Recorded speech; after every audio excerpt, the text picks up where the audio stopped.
이스라엘 백성들이 요단강을 건넜습니다. 그리고 이스라엘 백성들이 다시 할례를 행하고 그리고 유월절을 지킴으로 하나님과의 언약 관계를 새롭게 갱신하였어요. 그러자 여호와의 사자가 이스라엘 백성들을 위해서 싸우기 위해서 찾아왔습니다. 우리가 무엇을 알 수가 있나요? 영적 전쟁인 칼과 활처럼 무력으로 싸우는 것이 아니라 오직 거룩함으로 싸우는 전쟁이라는 것을 알 수가 있었어요. 영적 전쟁은 우리가 싸우는 것이 아니라 하나님께서 싸우시는 것이기 때문이에요. 우리가 싸우면 백전백패예요. 그러나 하나님께서 싸우시면 백전백승입니다. 그래서 우리의 싸움은 무력으로 싸우는 것이 아니라 오직 거룩함으로 싸우는 것입니다. 우리가 거룩하게 준비될 때 여호와 하나님께서 우리를 대신해서 싸우시기 때문이에요. 그렇다면 우리가 거룩함으로 준비되었다면, 그래서 하나님께서 우리와 함께 하신다면 이제 모든 전쟁을 할 준비가 끝난 거예요. 이제 본격적으로 전쟁을 해야 합니다. 1절입니다. 1절 읽겠어요. 이스라엘 자손들로 말미암아 여리고는 굳게 닫혔고 출입하는 자가 없더라. 여리고 성의 문은 굳게 닫혔고 출입하는 자가 없었다고 합니다. 가나안 땅을 차지하기 위해서는 반드시 전진 기지 역할을 하였던 그 여리고성을 점령해야 했어요. 그러나 여리고성은 그 당시에 엄청난 요새였어요. 높이가 9m, 그리고 그 폭이, 그 두께가 거의 12m에 이르는 이중 벽 구조였다고 합니다. 여러분, 철옹성이에요. 그러니까 여리고성은 그 안에 사람들이 충분한 식량을 준비하고 성문을 걸어 잠근다면 절대로 점령할 수 없었던 난공불락의 성이었다라는 거예요. 그 당시는 추수를 끝난 직후였어요. 그러니까 엄청난 식량들을 그 성에다 저장했을 것입니다. 예상대로 그래서 여리고성은 굳게 잠겨 있어요. 그렇다면 영적으로 우리가 싸워야 할, 그래서 점령해야 할 난공불락의 여리고성은 무엇일까요? 여러분, 전쟁에서 정말로 중요한 것이 있는데요. 정말 너무나 기본적인 것이지만 너무나 중요한 것이 있는데요. 바로 전쟁의 상대와 목적을 아는 거예요. 누구와 싸워야 하느냐, 그리고 무엇을 얻기 위한 전쟁이냐라는 거죠. 그래서 우리가 싸워야 할 여리고성이 무엇인지를 정확하게 여러분 알 수가 있는 거예요. 여리고성이 무엇인지 알아야 우리가 싸워야 할 여리고성을 점령할 수 있지 않겠습니까? 여러분, 너무 중요하니까 다시 말씀을 읽어드리겠습니다. 에베소서 6장 12절 말씀이에요. 우리의 씨름은 혈과 육을 상대하는 것이 아니요 통치자들과 권세들과 이 어둠의 세상 주관자들과 하늘에 있는 악의 영들을 상대함이라.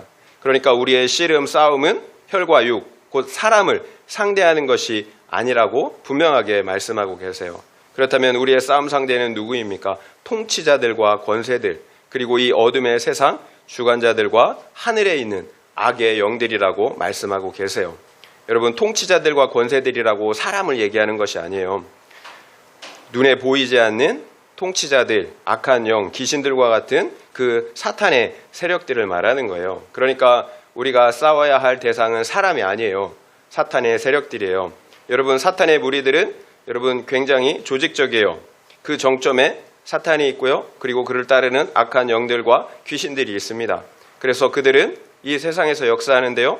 굉장히 조직적으로 역사해요. 나라와 민족별로 지역을 나누어서 역사하고 있어요. 또한 정치적인 영역, 또한 종교적인 영역, 사회, 문화의 각각의 영역에서 맡은 영역에서 조직적으로 역사하고 있다는 거예요. 여러분, 왜 종교가 일어나겠습니까? 여러분, 종교 안에서 역사하는 영들이 있기 때문이에요. 신비한 것들이 있기 때문에, 능력이 있기 때문에, 또 미래를 말하고 과거를 말하고 이렇게 이야기하기 때문에 여러분 종교에 빠지는 거예요. 여러분, 이처럼 사탄의 세력은 이 땅에서 영향력을 미치지 않는 곳이 없어요. 그렇다면 그 악한 사탄의 세력들이 궁금한 것이 있는데 어떻게 이 세상의 통치자가 되었느냐라는 거예요. 통치자들과 권세들, 그리고 세상의 주관자들로 어떻게 이 세상을 통치하게 되었느냐라는 거예요. 바로 죄 때문이에요. 태초에 하나님께서 이 세상을 창조하시고 이 세상을 대리하는 통치권을 누구에게 주었습니까? 아담이잖아요. 하나님은 사람에게, 자신의 형상을 가진 사람에게 이 세상의 통치권을 주셨어요. 그런데 인간 아담이 하나님을 대적함으로, 범죄함으로 이 세상에 대한 그 통치권을 빼앗긴 거예요. 사단에게 그 통치권이 넘어간 거예요.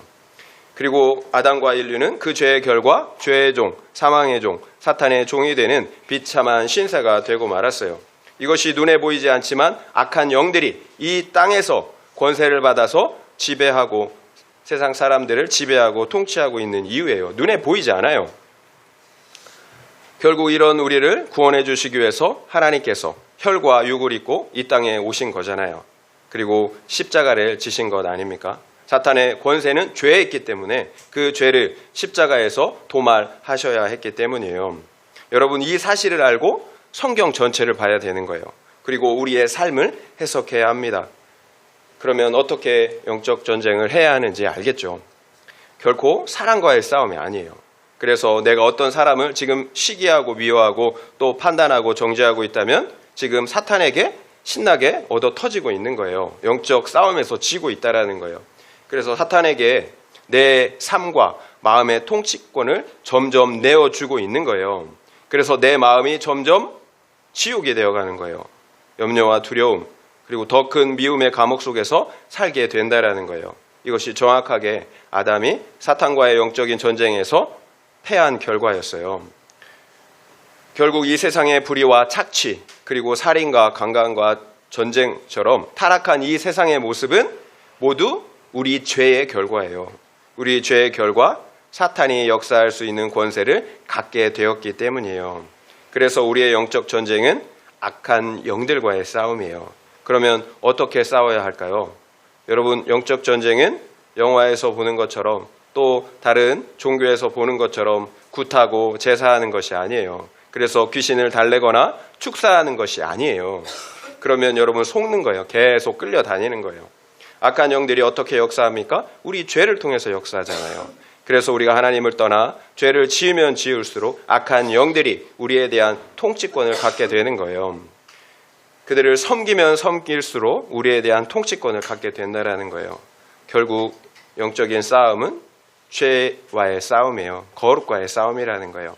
그래서 지난주에도 나누었지만 영적 전쟁은 거룩의 싸움이라고 했던 것입니다.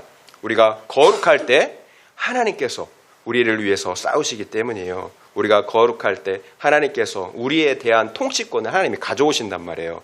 그래서 우리 안에서 하나님이 통치할 때 하나님의 나라가 이루어지는 거예요. 그러나 우리가 죄를 지으면 악한 영들이 계속해서 통치권을 갖는 거예요. 절대 여러분 이 사실을 잊으면 안 돼요. 그래서 우리의 싸움은 또한 영혼을 구원하기 위한 싸움이에요.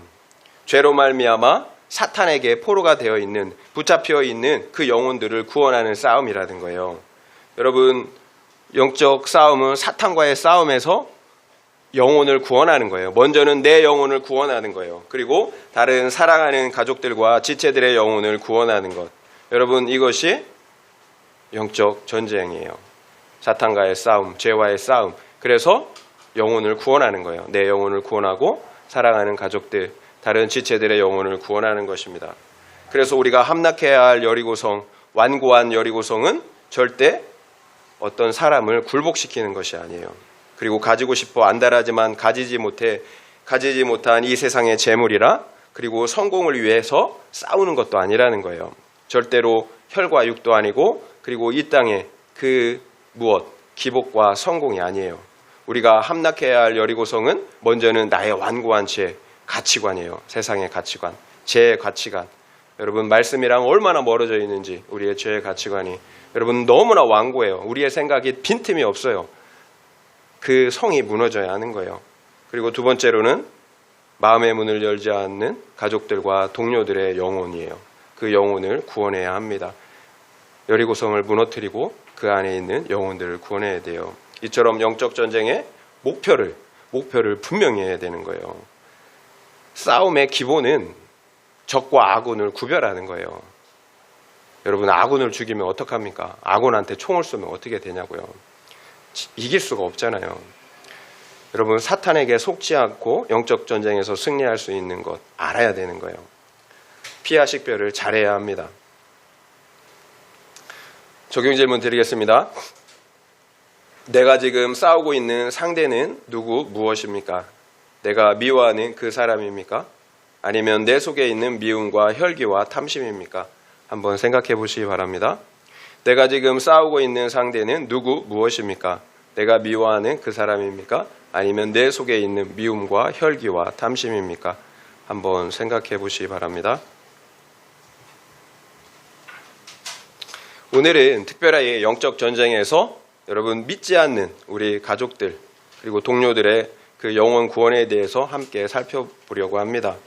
내가 사랑하는 가족들 그리고 동료들이 내가 신앙생활을 하는 것을 보면서도 오히려 더 여리고성처럼 굳게 마음의 문을 닫잖아요.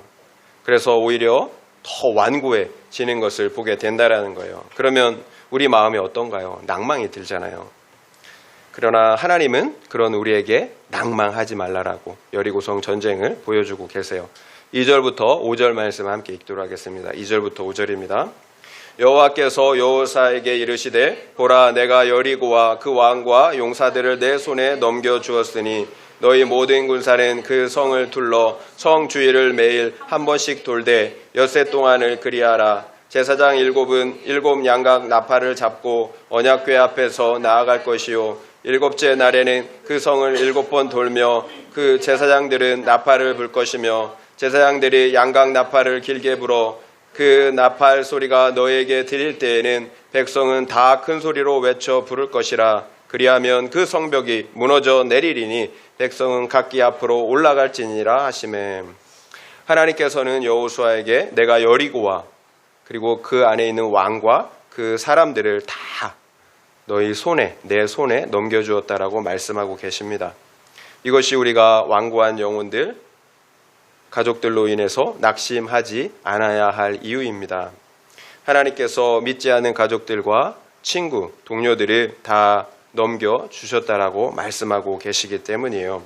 여러분 그러면 끝난 싸움인 거예요. 전능하신 하나님께서 상대방의 영혼을 우리에게 주셨다고 말씀하고 계시기 때문이에요. 여러분 그러면 우리는 아무것도 하지 않아도 되나요? 하나님께서 넘겨주셨다고 했으니까 기다리면 되나요? 아니에요. 하나님이 싸우신다고 감나무 아래에서 입을 벌리고 누워있는 것은 아니에요. 우리 역시 영적 싸움에서 적극적으로 동참을 해야 합니다. 여러분 이렇게 생각하시면 돼요. 하나님께서 싸우세요. 그러나 우리를 통해서 싸우세요. 그렇다면 어떤 우리를 통해서 싸우십니까? 여러분 이것이 중요해요. 하나님께서 싸우시는데 어떤 우리를 통해서 싸우시느냐라는 거예요. 앞서서 살펴본 것처럼 첫 번째는 거룩이었어요. 하나님은 거룩한 통로, 거룩한 우리를 통해서 싸우세요. 두 번째는 믿음이에요. 하나님은 우리의 믿음을 통해서 싸우십니다. 사실 우리의 모든 영적인 싸움은 믿음으로 싸우는 것입니다. 믿기 때문에 내 죄를 보며 나의 거룩과 구원을 이루는 거예요. 그리고 믿기 때문에 하나님의 말씀에 순종하는 것입니다. 이처럼 우리의 믿음은 우리의 구체적인 삶의 선택을 통해서 나타나게 돼요. 절대로 머리로만, 지식으로만 아는 것이 아니에요. 믿기 때문에 그 믿음대로 사는 것입니다. 하나님은 그와 같은 믿음의 사람을 통해서 싸우세요. 그렇다면 여리고성을 취하기 위해서는 구체적으로 어떤 믿음을 가져야 하겠습니까? 살펴볼게요. 말씀드린 것처럼 하나님께서 여리고성을 주셨다라고 말씀하세요. 결국 여리고성을 차지하는데 가장 중요한 것은 하나님의 말씀을 믿는 것입니다. 그러면 영적 전쟁은 이미 끝난 거예요. 여러분 믿기만 하면 끝난 거예요. 어떤 상황에서도 어떤 상황이 올지라도 흔들리지 않아요. 하나님의 말씀은 반드시 이루어지기 때문이에요. 그래서 영적 전쟁의 승패는 말씀을 믿고 말씀을 믿는 우리 믿음에 달려있는 거예요. 여러분 말씀을 믿는 사람은 승리해요. 그런데 말씀을 믿지 못하는 사람은 상황과 환경 조금만 어려워지면 넘어지게 된다는 거예요. 그래서 참 쉽지 않아요. 그렇다면 우리가 왜 불안해합니까? 왜 낙심합니까? 하나님의 말씀을 믿지 못하기 때문인 거죠. 그래서 상황과 환경만 바라보면서 불안해하고 또 두려워하는 거예요. 또 그래서 하나님의 말씀에 순종하지 못하는 것입니다. 왜 하나님께서 우리의 믿음만 보시고 구원하시겠어요? 여러분 우리에게 선한 것이 없어요. 우리에게 어떤 선함이 있습니까? 의로움이 있나요? 이기적이잖아요. 나중심적이잖아요. 그래서 하나님이 믿음을 통해서 우리를 구원하시는 거예요. 이것이 우리가 영적 전쟁에서 패배하는 이유예요. 믿음이 없다라는 거예요. 더 구체적으로는 믿을 말씀이 없기 때문이에요. 여러분, 말씀을 보셔야 합니다. 믿을 말씀이 없어서 믿음이 없는 거예요. 말씀을 보셔야 합니다. 하나님은 이스라엘 백성들에게 구체적으로 명령하십니다. 너희 모든 군사는 6일 동안 매일 그 성을 돌라라고 말씀하세요. 매일 한 바퀴씩. 그냥 돕니까? 여리고성을 도는 방법이 있어요. 제사장이 언약궤를 메고 나아가요. 그리고 그 앞에, 언약궤 앞에는 제사장 7이 앞서 나아가면서 양각 나팔을 들고 불어야 했습니다. 그리고 무장한 군사들이 그 나팔을 부는 제사장 앞과 그리고 언약궤의 뒤를 따라갔어요. 그리고 모든 백성들은 언약궤 뒤에서 또 따라가야 했습니다. 그러나 군사들은 6일 동안에는 따라만 가고 아무 소리도 내면 안 되었어요. 그런데 특이한 것은 7일째, 7째 날이었어요. 6일 동안에는 매일 한 바퀴씩만 돌았는데 7째 날에는 7바퀴를 돌아야 했습니다. 그리고 6일 동안에는 그냥 나팔을 불었다면 7째 날에는 나팔을 길게 불었어요. 이것이 신호입니다. 나팔을 길게 불 때 모든 군사들이 다 큰 소리로 외쳐 불러야 했습니다. 그러면 성벽이 무너질 것이니 너희는 앞으로 올라가 그 성을 취하라고 말씀하셨어요. 이스라엘 백성들이 그대로 순종했을 때 그 일이 일어났어요. 여리고성이 무너졌어요. 그래서 이스라엘 백성들은 그 성을 넘어가 그 성을 취하였습니다. 분명 하나님께서 싸우세요. 그리고 여리고성과 그 안에 있는 영혼들을 하나님이 주신다고 약속하셨습니다. 그럼에도 이스라엘 백성들은 이처럼 여리고성을 가운데 두고 돌아야 했다라는 거예요. 이것이 우리가 해야 할 믿음의 순종이고 동시에 사탄과 우리가 싸우는 영적 전쟁의 모습이에요. 가장 중요한 원칙은 수없이 말씀드린 것처럼 언약궤의 말씀이 우리 삶의 중심이 되는 거예요.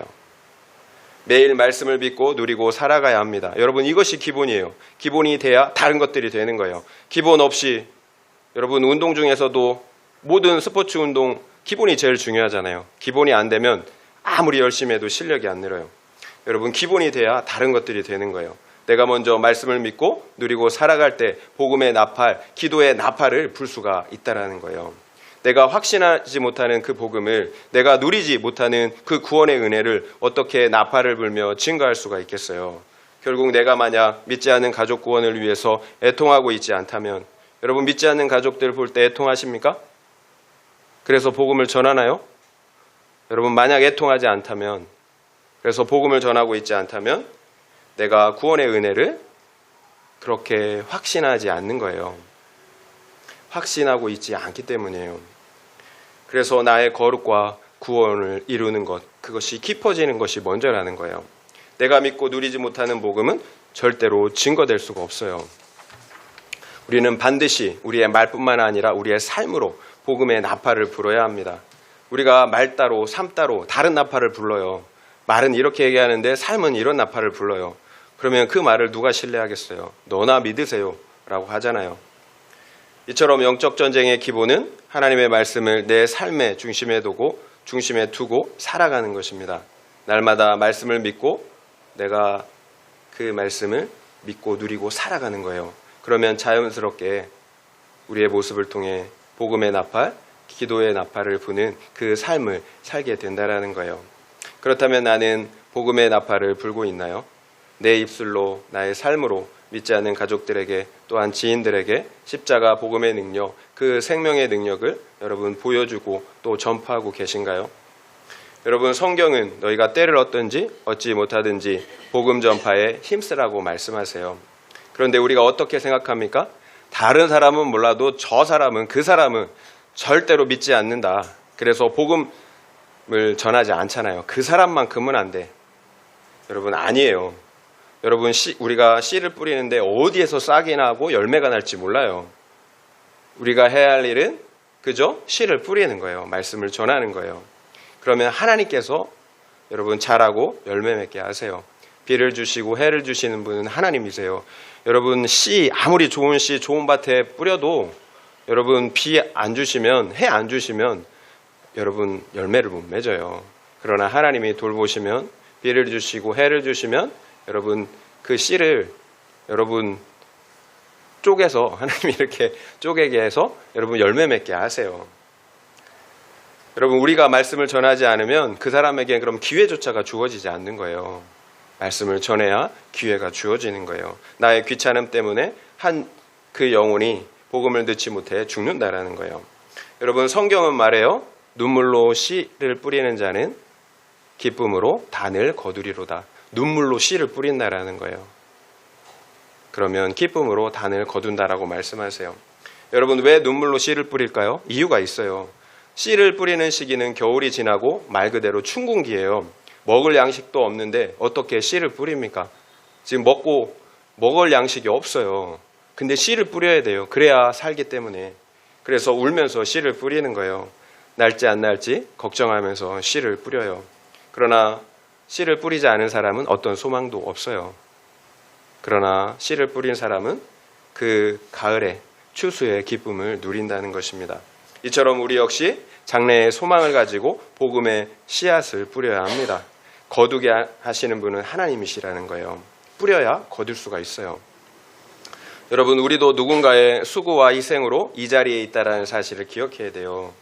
누군가 그 선교사님들, 그리고 그 사람이 나에게 복음의 씨를 뿌렸기 때문에, 수고하고 희생했기 때문에 우리가 이 자리에 있다라는 거예요. 여러분, 이 사실을 잊지 말아야 합니다.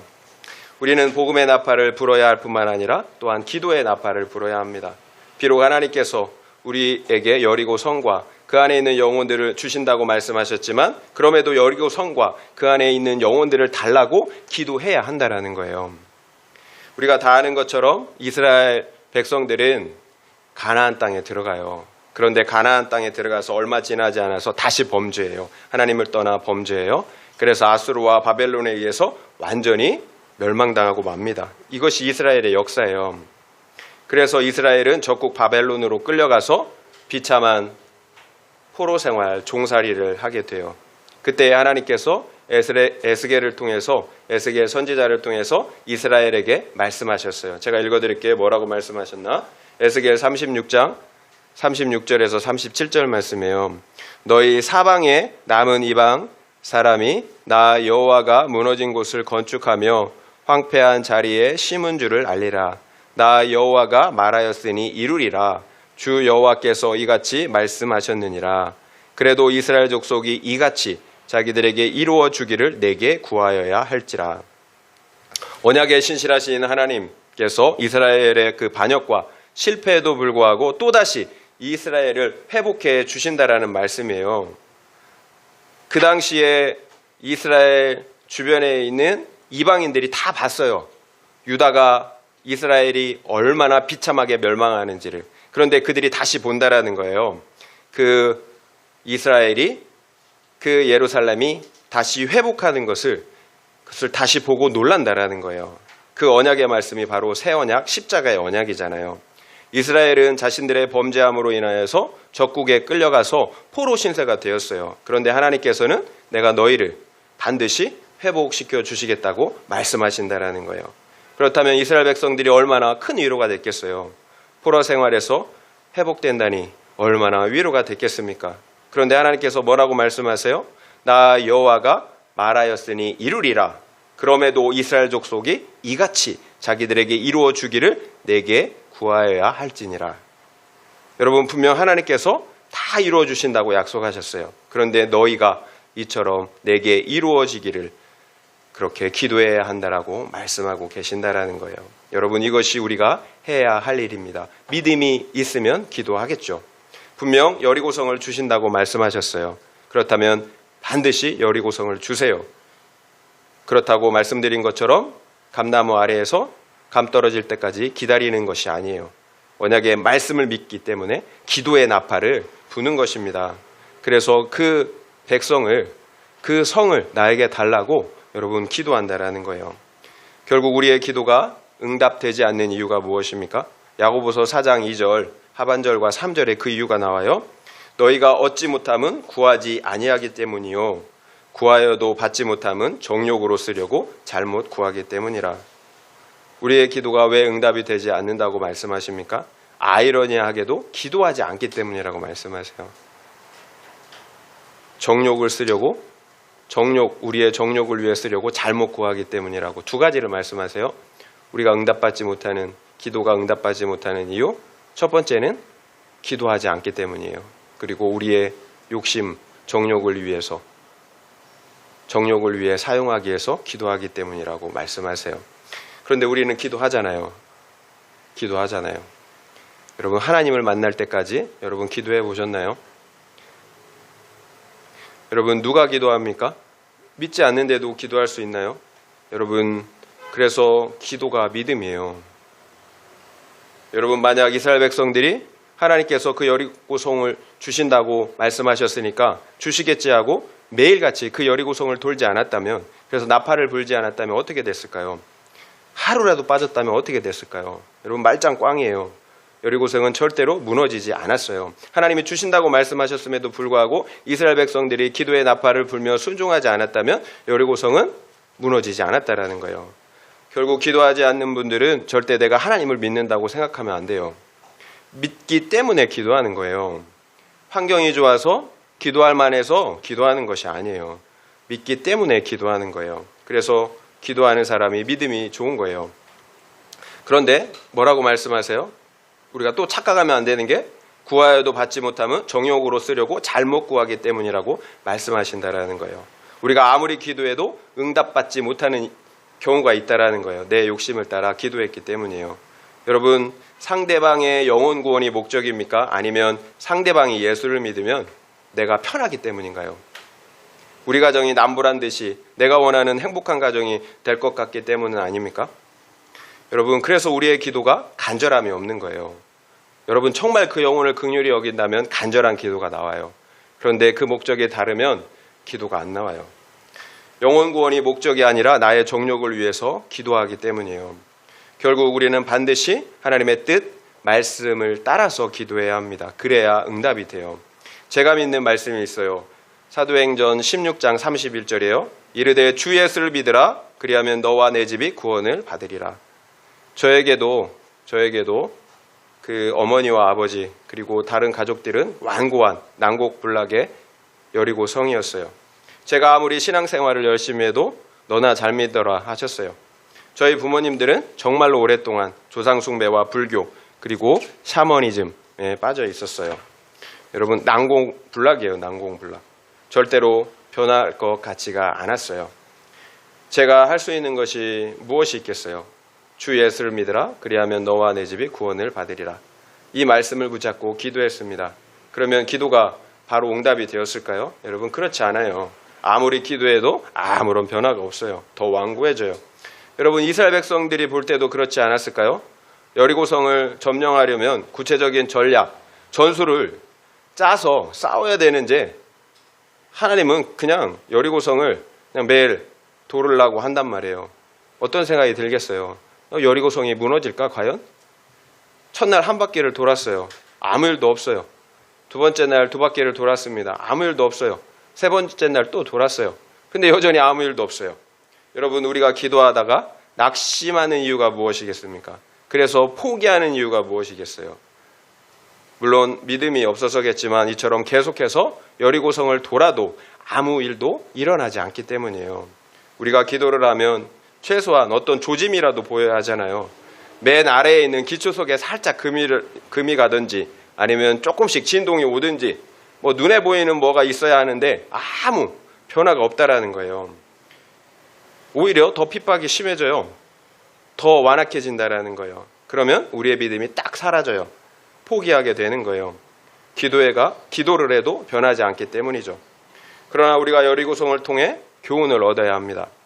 매일 여리고성을 도는 그 6일 동안에는 아무 일도 일어나지 않았다라는 거예요. 그런데 정확하게 7일째 되던 날 바로 하나님의 시간에 여리고성이 한꺼번에 와르르 무너져 내렸다라는 거예요.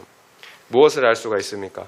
우리가 기도할 때 우리 눈에는 아무 일도 일어나는 것 같지 않은 것처럼 보이지만 영적인 세계에서는 엄청난 일들이 벌어지고 있다는 사실이에요. 그래서 우리에게 필요한 믿음은 꾸준함이에요. 꾸준함. 꾸준히 말씀 보고 꾸준히 그 영혼 구원을 위해서 기도하는 것입니다. 어떤 상황에서도 낭망하지 않는 거예요. 여러분, 이것이 믿음이에요. 그러면 하나님의 때가 찰 때 여리고 성이 와르르 무너져 내립니다. 여러분, 그래서 마귀 사탄은 여러분 기도하지 않게 하려는 거예요. 하나님과 그분의 말씀이 아니라 완악한 사랑과 환경을 보게 한다라는 거예요. 우리의 믿음을 무너뜨리려는 거죠. 그래서 기도하지 못하도록 하는 것입니다. 우리가 기도하면 하나님께서 일하신다라는 사실을 알기 때문이에요. 그래서 사탄은 우리가 기도할 때 가장 두려워합니다. 여러분, 이 사실을 잊으면 안 돼요. 우리가 기도하면 하나님께서 하세요. 여러분, 삽질로 무엇을 하겠어요? 포크레인 한번 뜨면 끝이잖아요. 그래서 기도보다 더 강력한 사역, 하나님의 일은 없는 거예요. 여러분, 기도하세요. 기도하세요. 왜 여러분이 자꾸 하려고 하세요? 하나님이 하시도록 여러분 기도하시기 바랍니다. 무장한 군사가 언약궤 앞에 서고 또 뒤에 그 언약궤 뒤에 서서 무장한 군사들이 앞서 나아갔어요. 여러분, 우리의 구원은 공동체가 함께 이루는 거예요. 그 무장한 군사들은 기도로 또 말씀으로 무장한 사람들이에요. 공동체 안에서. 여러분, 우리가 공동체 안에 있어야 합니다. 우리가 매주 금요일마다 기도하잖아요. 여러분, 그 어떤 여러분 사역보다 여러분 강력한 사역은 여러분 기도예요. 기도가 우리의 공동체를 지켜주는 거예요. 여러분, 공동체를 그래서 떠나면 안 돼요. 우리의 구원은 공동체 안에서 이루는 것입니다. 여러분, TV를 보면 가끔 동물 프로그램이 나오잖아요. 사자가 아프리카에서 먹잇감을 사냥할 때 꼭 무리에서 흐트러뜨려요.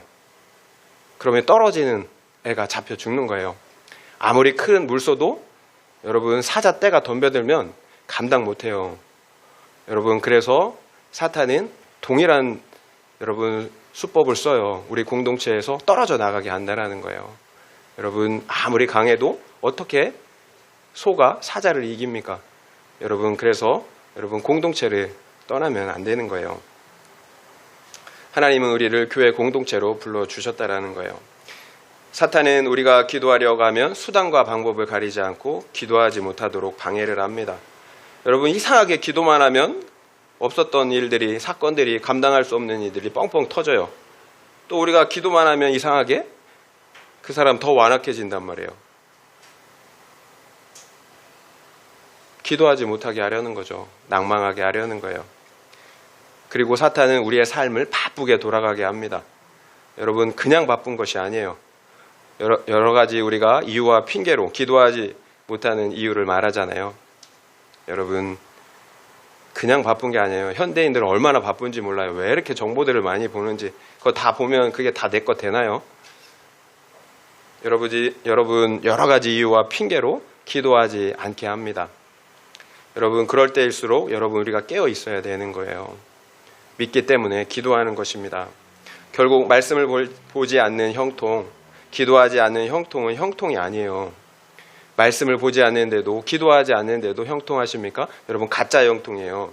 지금 내가 형통하다고 하나님이 축복하신 것이라고 생각하면 안 돼요. 여러분, 그곳에 푹 빠져 살라라는 거예요. 세상 사람들 보세요. 그렇게 악하게 살아도 잘 되지 않습니까? 그걸 형통이라고 할 수가 있나요? 하나님을 떠났는데, 생명이 없는데 그것을 무슨 형통이라고 하겠어요? 여러분, 진짜 형통은 하나님 앞으로, 말씀 앞으로 나가게 하는 것, 이것이 형통이에요. 여러분, 제가 간절히 기도했는데 여러분, 돌아온 결과는 어머니의 담도함이었어요. 솔직히 이게 뭔가라는 생각이 들었어요. 두려운 마음이 들더라고요.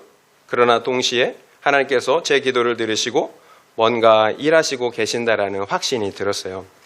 제게는 이제 7째 날이 된 거예요. 7째 날에는 어떻게 해야 했습니까? 그전에는 매일 한 바퀴씩 돌았다면 이제는 여리고성을 7바퀴 돌아야 하는 거예요. 그리고 나팔을 길게 불어야 합니다. 그러면 모든 백성들이 큰 소리로 함성을 지르는 거예요. 이것이 7째 날에 해야 할 일이에요. 나팔 소리를 듣고 함성을 질러야 합니다. 더욱 강청하여 복음의 나팔을 불어야 한다는 거예요. 그리고 더욱 간절히 강청하여 기도드려야 한다는 것입니다. 여러분, 그런데 내가 길게 부는 그 나팔 소리를 듣지 못하거나 분별하지 못하면 어떻게 되었을까요? 하나님께서 주신 그 기회를 여러분 놓쳐버리는 거죠. 연민에 빠져갖고. 이게 뭐냐? 그래서 깨어 있어야 된다라는 거예요. 여러분, 제가 기도하고 있었기에 날마다 말씀을 묵상하고 그 말씀을 믿고 누리고 살아가고 있었기 때문에 가능한 일이었다라는 거예요. 여러분, 깨어 있으면 분별이 돼요. 6일 동안에는 하나님이 백성들에게 아무 소리도 내지 말라고 했어요. 여러분, 그때는 침묵해야 될 때예요. 그런데 여러분, 외쳐야 할 때가 있다라는 거예요. 여러분, 7째 되는 날이에요.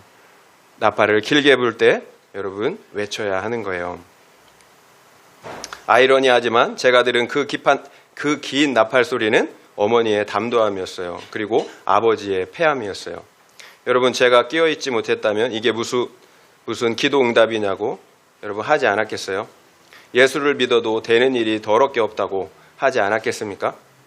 그래서 여전한 방식으로 매일 말씀을 믿고 누리고 사는 것이 중요해요. 그래서 항상 깨어서 기도하는 것이 중요합니다. 그래야 정확한 타이밍에 하나님께서 주신 그 긴 나팔 소리를 듣고 분별할 수가 있기 때문이에요. 두 분이 암에 걸렸을 때 저는 더 간절히 기도했어요. 기도하다가 나도 모르게 잠을 드는 경우가 허다했습니다. 그만큼 간절했기 때문이에요. 여러분, 제가 가지고 있는 믿음은 이 땅의 삶은 유한하다라는 거예요. 그러나 죽음 이후의 삶은 영원하다라는 거예요. 제가 우리 부모님께 해드릴 수 있는 효도는 영원한 행복, 생명이었어요. 그래서 더 강력하게 여러분 더 간절히 기도했고 또 복음을 전했습니다.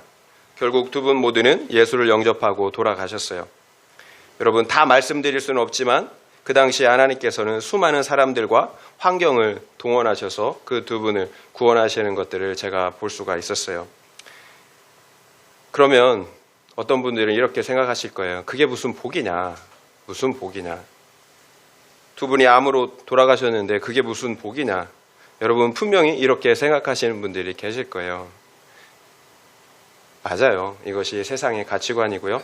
그래서 말씀을 좀 더 살펴보기를 원합니다.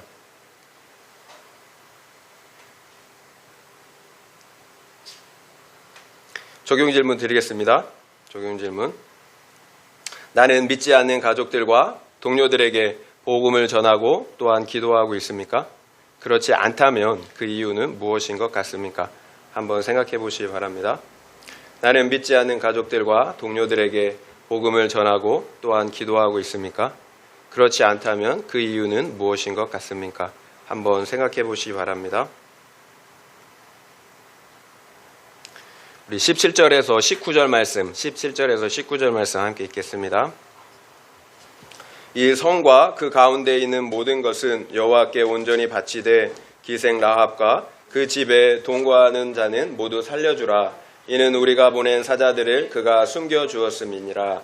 너희는 온전히 바치고 그 바친 것 중에서 어떤 것이든지 취하여 너희가 이스라엘 진영으로 바치는 것이 되게 하여 고통을 당하게 되지 아니하도록 오직 너희는 그 바친 물건에 손대지 마라. 은금과 동철 기구들은 다 여호와께 구별될 것이니 그것을 여호와의 곳간에 드릴지니라 하니라. 성이 무너지면 그 성 가운데 있는 모든 것들을 여호와 하나님께 온전히 바치라고 말씀하세요. 그러면 온전히 바친다라는 게 무슨 의미일까요? 여러분, 사람을 포함해서 동물들, 생명이 있는 모든 것들을 진멸하라는 거예요. 그리고 가옥들 모든 것을 다 불태우라는 거죠. 그리고 불태울 수 없는 것들은 은금, 동철, 기구들은 너희가 갖지 말고 여호와의 곳간에 드리는 것. 이것이 여러분 여호와 하나님께 온전히 바치라는 의미예요. 그런데 여러분, 그 중에 기생 라합을 여러분 아시잖아요. 기생 라합.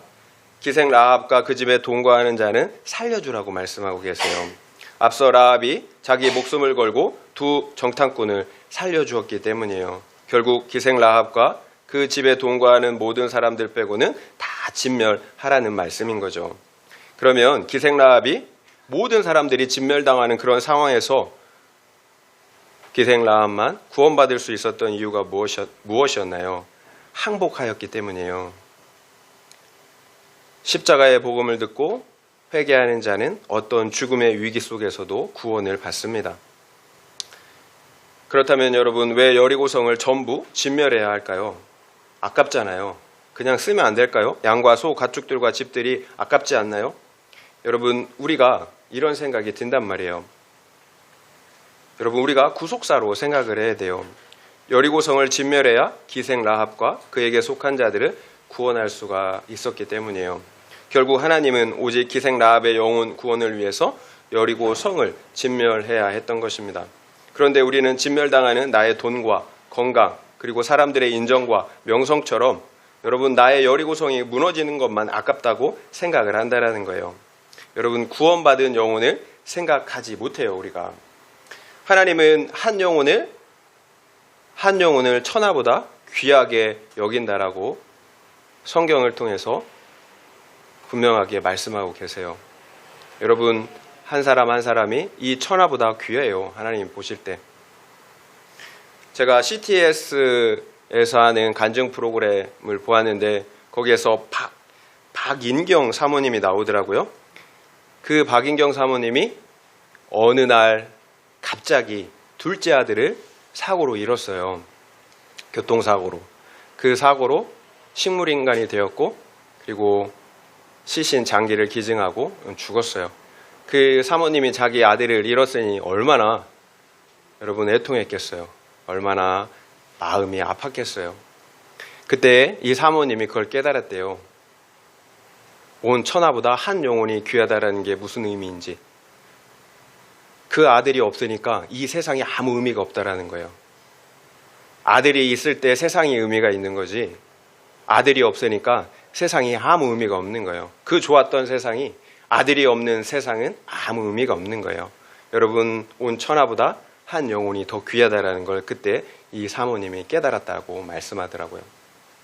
이 사모님이 한날은 그 아들이 너무 사무친 거예요. 보고 싶은 거예요. 그래서 아들과 함께 했었던 그 추억의 장소로 버스를 타고 가고 있었답니다. 너무 마음이 아리잖아요. 아프잖아요. 힘들잖아요. 하나님이 물어보시더래요.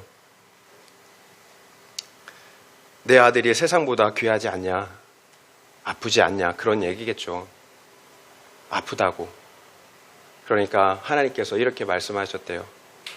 나도 나를 떠나서 돌아오지 않는 내 자녀들 때문에 아프다. 그렇게 아프다고 말씀하셨다라고 해요. 여러분, 하나님도 우리 한 영혼 한 영혼을 이 세상보다 더 귀하게 여기신다라는 거예요. 하나님을 떠나 돌아오지 않는 그 아들, 그 딸 때문에 그렇게 아파하신다라는 거예요. 여러분, 우리의 관점으로 바라보면 안 돼요. 계시록 20장 11절부터 15절 말씀 읽어드릴게요.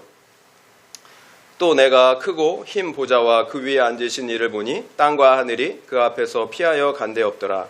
또 내가 보니 죽은 자들이 큰 자나 작은 자가 그 보좌 앞에 서 있는데 책들이 펴 있고 또 다른 책이 펴졌으니 곧 생명책이라. 죽은 자들이 자기 행위를 따라 책들에 기록된 대로 심판을 받으니 바다가 그 가운데에서 죽은 자들을 내주고 또 사망과 음부도 그 가운데에서 죽은 자들을 내주매 각 사람이 자기의 행위대로 심판을 받고 사망과 음부도 불못에 던져지니 이것이 둘째 사망 곧 불못이라. 누구든지 생명책에 기록되지 못한 자는 불못에 던져지더라. 이것이 마지막 날에 있을 일이에요. 우리가 사랑하는 이 세상의 모든 것들, 얻지 못해 안타까워하는 이 세상의 모든 것들은 다 불타서 사라지고 말아요. 하나도 남지 않아요. 그리고 새 하늘과 새 땅이 위에서 내려옵니다. 그런데 그것이 끝이 아니에요. 크고 흰 보좌에 앉으신 창조주 하나님께서 각 사람을 그 행위에 따라 심판하십니다. 죄가 없는 사람이 없어요. 따라서 모든 사람이 자신의 행위에 따라, 기록된 행위에 따라 둘째 사망, 불못에 던져지게 돼요. 그리고 하나님을 대적하였던 사탄과 그를 따르던 악한 영들 역시 그 영원한 지옥불에 던져지게 됩니다. 이것이 사탄의 최종 운명이에요. 그러나 불못에 던져지지 않는 사람들이 있어요. 바로 생명책에 그 이름이 기록된 사람들이에요. 그들은 기생 라합처럼 하나님의 말씀, 십자가의 복음을 듣고 항복한 사람들입니다. 어린 양 되시는 예수의 피로 그 모든 죄가 사함받은 사람들이에요. 그들은 영원한 불못이 아니라 새하늘과 새 땅에서 하나님과 더불어 영원토록 왕노릇하게 됩니다. 이것이 마지막 날에 있을 일이에요. 한 사람도 피해갈 수가 없어요. 창조주 하나님 앞에 서게 된다라는 거예요. 하나님의 말씀을 듣고도 끝까지 항복하지 않은 사람들에게는 영원한 심판이 확정이 되는 날입니다. 그러나 복음 앞에 자기 죄를 고백하며 항복하는 자들에게는 영원한 구원이 확정이 되는 날입니다. 여러분, 지금 우리가 공동체 안에 함께하고 있지 않습니까? 그러나 마지막 날에는 이처럼 확연하게 구분이 된다라고 말씀하세요. 누구는 영원한 심판이 확정이 되고요. 또 누구는 영원한 구원이 확정이 된다라고 말씀하고 있어요. 성경이 말씀하고 있는 바예요. 여러분, 잘 생각해 보세요. 왜 하나님께서 우리를 위하여 십자가를 지시는 수치와 고난을 당하셨겠습니까? 이 땅에서만 잘 먹고 잘 사는 것이 목적이라면 굳이 하나님께서, 창조주 하나님께서 그처럼 엄청난 고난과 수치를 당하실 이유가 없잖아요. 사랑하는 우리 자녀들이 영원한 수치와 죽음을 당해야 하기 때문이에요. 그 수치와 죽음에서 우리를 건져내셔야 하기 때문이에요. 여러분, 하나님의 마음을 우리가 알아야 합니다. 저는 어머니, 아버지 장례식 날 솔직하게 슬프지 않았어요. 두 분의 죽음이 아쉽긴 했지만 슬프진 않았어요. 제가 정말로 간절히 그 전에 여러분 기도했기 때문이에요. 예수 믿지 않으면 어떡하나. 그 마음이 너무 간절했기에 예수 믿는 기쁨, 회개하고 예수 믿어 구원받는 기쁨이 더 컸던 거예요. 그래서 어머니와 아버지의 그 죽음이 슬프지 않았어요. 물론 안타깝죠. 아쉽죠. 왜 그럴까요? 제가 왜 슬프지 않았을까요? 믿기 때문이죠. 두 분이 더 이상 아픔도 눈물도 없는 천국에서 영원히 안식한다라는 확신이 있었기 때문이에요. 여러분, 적용 질문 드립니다. 마지막 적용 질문이에요. 내가 지금 애통한 이유는 무엇입니까? 믿지 않는 완고한 나의 가족들의 영원 구원 때문입니까? 아니면 내가 행복하지 못하고 성공하지 못한 것 때문입니까? 내가 지금 애통한 이유는 무엇입니까?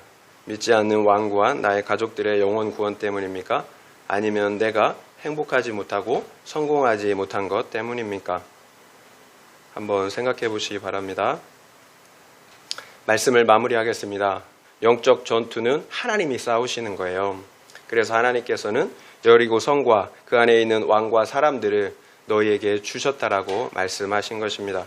그러나 이스라엘 백성들이 해야 할 믿음의 순종이 있었어요. 하루에 한 바퀴씩 성을 돌아야 했습니다. 말씀을 가운데 두고 나팔을 불어야 했습니다.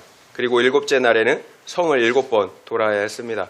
그리고 나팔을 길게 불 때 큰 소리를 외쳐 부러지져야 했습니다. 그러자 여리고 성이 무너져 내렸어요.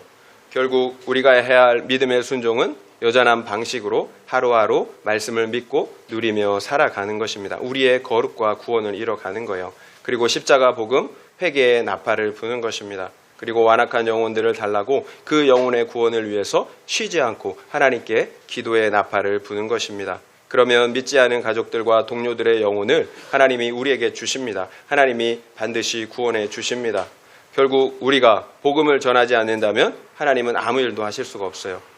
우리가 기도하지 않으면 하나님은 아무 일도 하실 수가 없습니다. 하나님은 오직 우리의 믿음의 순종을 통해서만 싸우시기 때문이에요. 여러분, 믿음으로 복음을 전하고 기도하셔야 합니다. 그러면 하나님께서 싸우세요. 우리가 하는 게 아니에요. 그래서 마침내 그 영혼을 우리에게 주십니다. 이처럼 영적인 전투에서 승리하는, 그래서 여러분 사랑하는 가족들 그리고 지인들을 구원하는 우리 모두가 되시기를 예수님의 이름으로 축원드립니다.